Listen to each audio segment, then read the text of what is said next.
اے نبی صلی اللہ علیہ وآلہ وسلم، ہم نے تم پر قرآن بتدریج نازل کیا ہے، تو اپنے پروردگار کے فیصلے کے لیے انتظار کیے رہو، اور ان لوگوں میں سے کسی بدعمل اور ناشکرے کا کہا نہ ماننا، اور صبح و شام اپنے پروردگار کا نام لیتے رہو، اور رات کو بڑی دیر تک اس کے آگے سجدے کرو اور اس کی پاکی بیان کرتے رہو۔ یہ لوگ دنیا کو دوست رکھتے ہیں اور قیامت کے بھاری دن کو پس پشت چھوڑے دیتے ہیں۔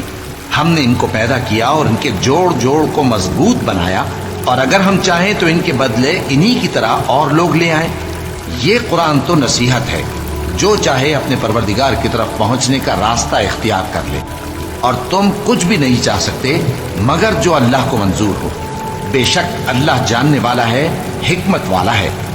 وہ جس کو چاہتا ہے اپنی رحمت میں داخل کر لیتا ہے،